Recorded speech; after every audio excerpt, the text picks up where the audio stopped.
तो hello students, आज के इस क्लास में हम लोग स्टडी करने वाले हैं रोटेशनल मोशन का एक लास्ट टॉपिक, और वो है आपका क्या? Conservation of angular momentum. Conservation of angular momentum को समझने से पहले थोड़ा सा हम एक छोटा टर्म समझ लेंगे, वो है मोमेंटम। कौन सा? Angular momentum. और जो हम लोगों ने स्टडी कर रखे हैं पिछली क्लासेस में, पर फिर भी अगर कोई भी एक बॉडी है और उसके अंदर बहुत सारे पार्टिकल्स हों, M1, M2, M3, ठीक है, और उनके कुछ particular distance R1, R2, R3, तो इनके लिए हम लोग क्या करते हैं? Dot dot Rn।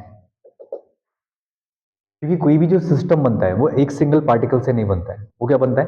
पूरा का पूरा बहुत डिफरेंट डिफरेंट पार्टिकल से मिलकर बनता है। जैसे कि हम लोग, अगर मैं इस मार्कर के बारे में बात करूं तो ये मार्कर क्या है? ये भी बहुत छोटे छोटे छोटे डिफरेंट पार्टिकल से मिलकर बना हुआ है।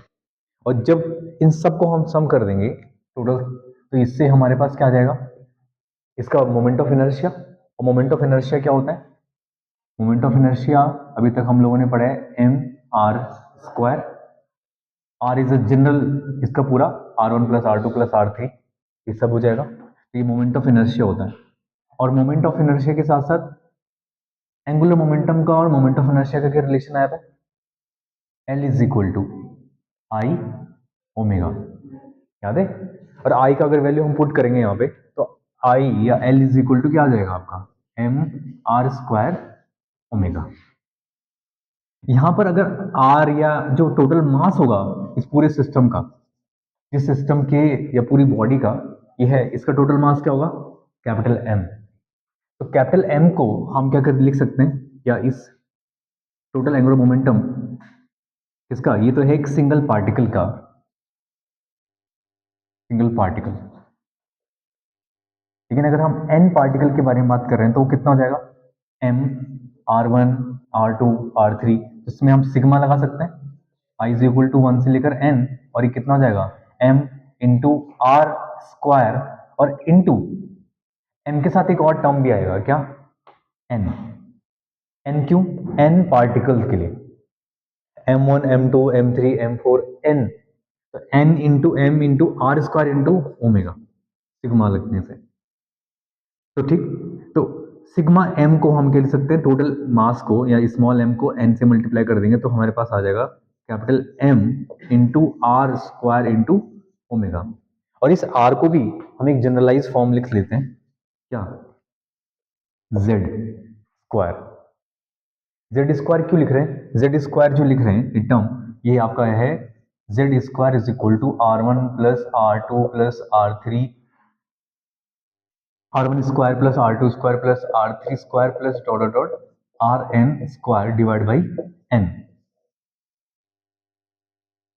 तो हमने जो n है, n को r के साथ अगर यहां पर क्या कर देंगे, ये z² के साथ मल्टीप्लाई करेंगे तो वो क्या बनेगा? एक टर्म बनता है, और इसको बोला जाता है radius of gyration. Radius of gyration. अब जो रेडियस ऑफ गायरेशन है, ये क्या है? एक जनरलाइज टर्म है, R1² plus R2² plus dot dot Rn² divide by n, radius of gyration. तो रेडियस ऑफ गायरेशन, जैसे कि मोमेंट ऑफ इनर्शिया तो I is equal to mr² है, किसके लिए? एक स्फीयर के लिए। कौन सा? एक रिंग के लिए। एक रिंग के लिए इतना है।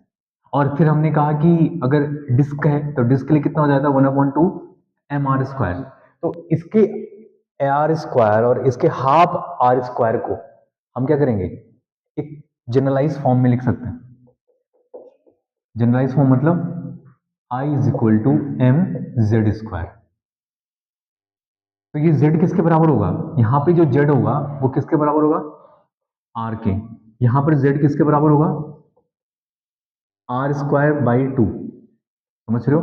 r²/2 under root.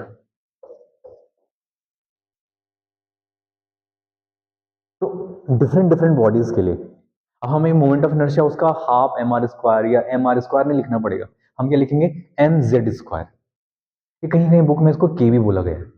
तो रेडियस ऑफ गायरेशन मतलब कि एक जनरलाइज टर्म है कि मोमेंट ऑफ इनर्शिया को हम क्या करेंगे? अब हाफ नहीं लिखेंगे, और आर स्क्वायर नहीं लिखेंगे, क्या लिखेंगे, एम जेड स्क्वायर लिखेंगे, लेकिन यहाँ पे जेड डिस्क के लिए अलग होगा, कितना होगा, under root r square by 2। तो आर स्क्वायर कैसा आया, इस फॉर्मूले से, r one square plus r two square plus dot dot dot ये। अब इसको क्या मीनिंग है, इसका मीनिंग ये है कि हमने उस रेडियस को कितना कर दिया, एन अगर 2 है तो हमने उसको दो टुकड़ों में तोड़ दिया।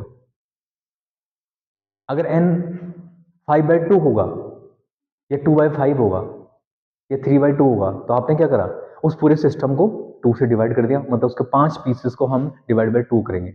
जैसे कि इसके लिए होलो स्फीयर के लिए और सॉलिड स्फीयर के लिए आता है। तो सॉलिड स्फीयर के लिए कितना आता है, सॉलिड के लिए आता है 2/3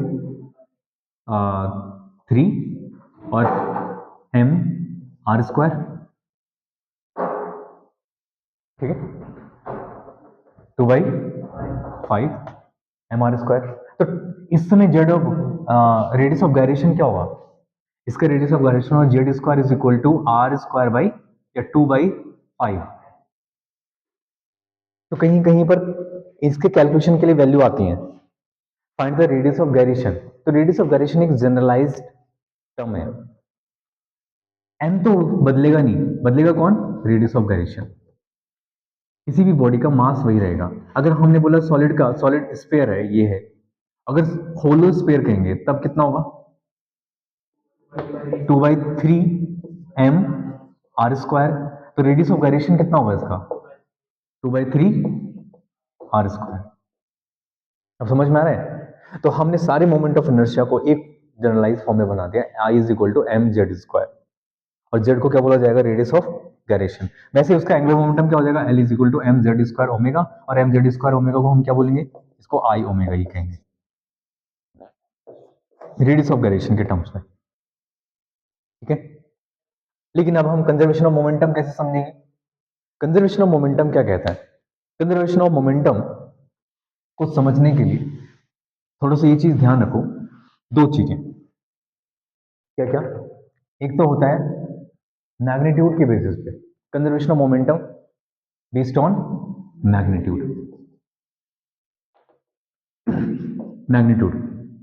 अब हमने मैग्नीट्यूड के बेसिस पे ये कह सकते हैं कि इसकी पूरी की पूरी बॉडी अगर क्या कर रही है, ओमेगा के साथ बदल रही है। जैसे कि हम इसमें एक छोटा सा एग्जांपल ले सकते हैं, कौन सा, एक बैले डांसर, कौन सा dancer, conservation momentum number first case और बेस्ड ऑन मैग्नीट्यूड।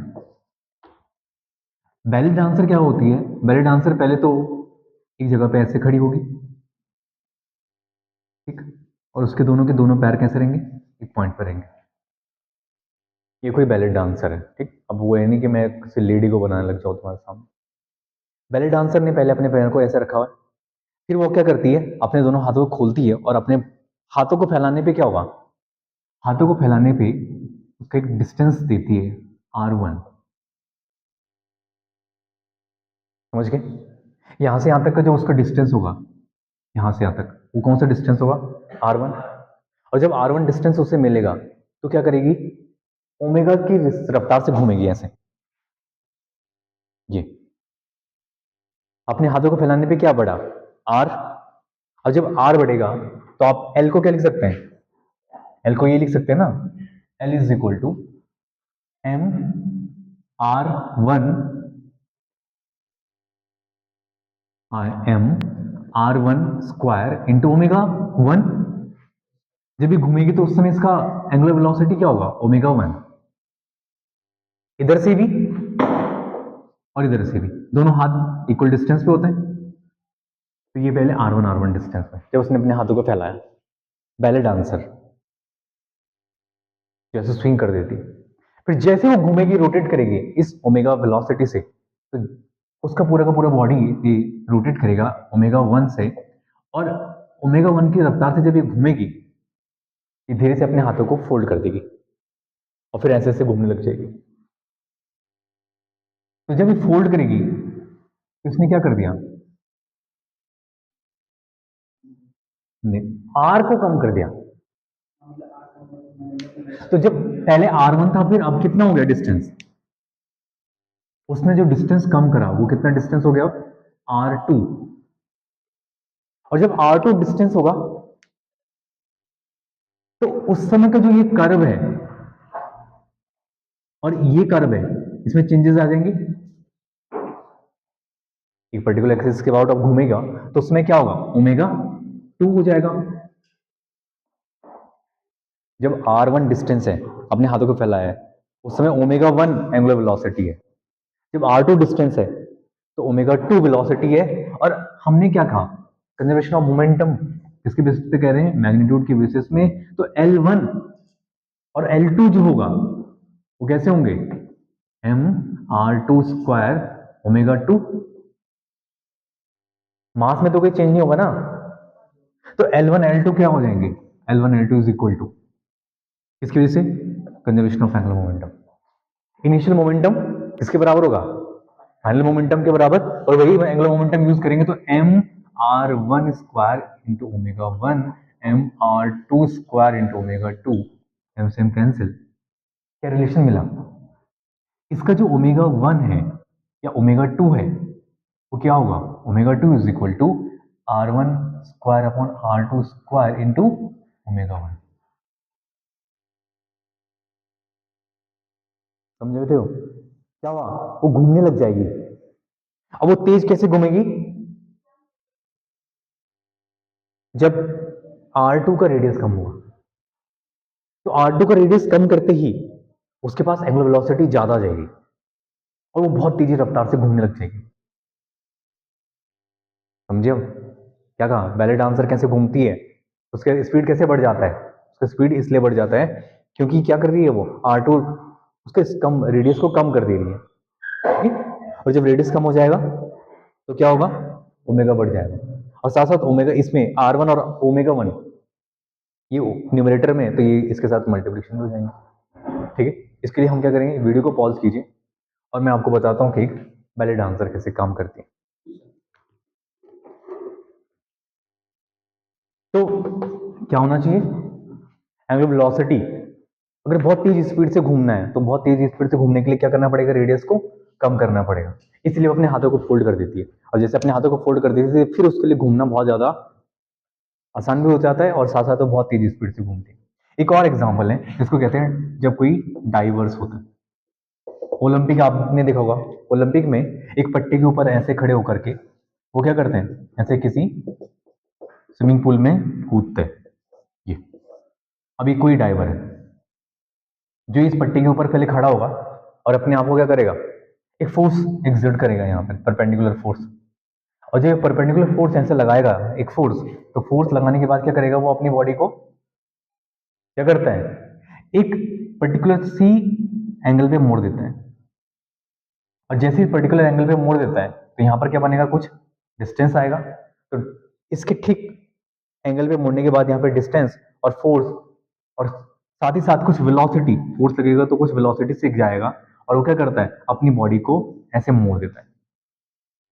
क्योंकि इसमें होता है क्या, इस गेम में ये होता है कि कोई बॉडी जितनी बार रोटेट करेगी उसके रोटेशन को काउंट करा जाता है।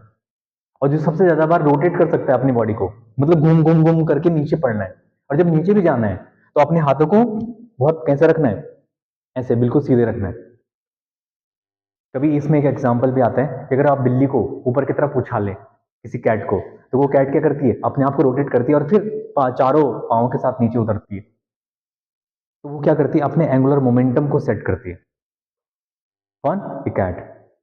कैट के साथ भी एक्सपेरिमेंट करा गया है, तो उसको कैट एक्सपेरिमेंट भी कहते हैं। और साथ साथ इसमें देखो कैसे होता है, अगर मान लें सपोज यहाँ से यहाँ तक का हाइट कितना है, 10 मीटर है, और मानना क्या है, 10 मीटर ही होता है। और 10 मीटर अगर ये हाइट है तो आप इसमें क्या कर सकते हैं, इसकी बेसिस पे इसने मतलब कितने टाइम में वो नीचे पहुंच जाएगा, उस टाइम को कैलकुलेट कर सकते हैं। कैसे, s is equal to u t plus half a t square. यहाँ पे इनिशियल वेलोसिटी क्या होगा, 0, और डिस्टेंस कितना है, 10 मीटर, प्लस 1/2, एक्सेलेरेशन क्या होगा, 10। अरे जब नीचे उतर रहा है तो एक्सेलेरेशन ड्यू टू ग्रेविटी कितना हो जाएगा, 10। और टाइम तुम्हें कैलकुलेट करना है तो टी स्क्वायर क्या आएगा, 2 से कट गया 5, 5 2 जा 10, तो t square is equal to under root 2, और अंडर रूट 2 का वैल्यू क्या होता है 1 पॉइंट कितना हो जाएगा टी स्क्वायर, यहां जाएगा 2 हो जाएगा अंडर रूट 2 का मतलब 1.4 सेकेंड। इसका मतलब वो 1.4 सेकेंड में क्या करेगा, इतना ही टाइम है सबके पास। जैसे कि अगर मान लें सपोज 1 2 3 तीन है, 3 प्लेयर हैं और तीनों प्लेयर को क्या करना है इस पट्टे से नीचे उतरना है, और टाइम कितना है सबके पास सेम। अब देखना है कि कौन कितनी बार रोटेट हो जाएगा। रोटेट समझ रहे हो ना, जैसे यहां से कूदा तो क्या कौन कितनी बार रोटेट हो गया, 1 2 3 4 5, और कितने रोटेशन, जिसके सबसे ज्यादा रोटेशन होंगे वही जीतेगा, मतलब उसको मार्क्स मिलेगा उसका। तो ये क्या करते हैं, जब यहाँ से कूदते हैं तो रोटेट करने के लिए अपनी बॉडी को क्या करते हैं घुमाते हैं। तो कितने चक्कर काट सकते हैं बताओ, 1.4 सेकेंड है अगर टाइम, तो कितनी बार रोटेट हो सकता है कोई। तो सबसे ज्यादा जो हाईएस्ट वर्ल्ड रिकॉर्ड है वो 3.5 रोटेशन है। कितना रिकॉर्ड है 3.5 है, और इंडिया में 2.5। तो यहां से रोटेट करने के लिए रोटेट होगा कैसे, इस एंगुलर मोमेंटम की वजह से। क्यों, ज्यादा रोटेशन कब होगा, जब वो अपने आप को ज्यादा मोड़ देगा। अगर रेडियस बढ़ेगा, क्या बोल रहे हैं, अगर रेडियस बढ़ेगा तो एंगुलर वेलोसिटी क्या होगा, अब घटेगा। अगर रेडियस कम हो जाएगा, उसने अपने हाथों को क्या करा, कम कर दिया। जब उसने हाथ को फैला के रखी थी तो वो बहुत धीरे घूम रही थी, लेकिन जब उसने अपने हाथों को मोड़ दिया तो मोड़ने पे क्या करा उसने, रेडियस जो R1 थी वो R2 में कन्वर्ट हो गई। तो यहां पर भी हम क्या लगा सकते हैं, सेम एज ये कॉन्सेप्ट लगाएंगे, कौन सा, कि omega 2 is equal to R1 square upon R2 square multiplication by omega 1। और ये कहां से आ रहा है, कंजर्वेशन ऑफ एंगुलर मोमेंटम। समझ पा रहे हो कुछ। तो अगर आप भी ओलंपिक गेम में चले गए तो आपको क्या करना पड़ेगा, अपनी बॉडी को जितना ज्यादा घुमा सकते हो, जितना कम रेडियस बनेगा आपकी बॉडी का उतना ज्यादा बार वो रोटेट करेगा। और चाहो तो आप लोग इस एक्सपेरिमेंट को देख भी लेना, बिल्ली वाले को।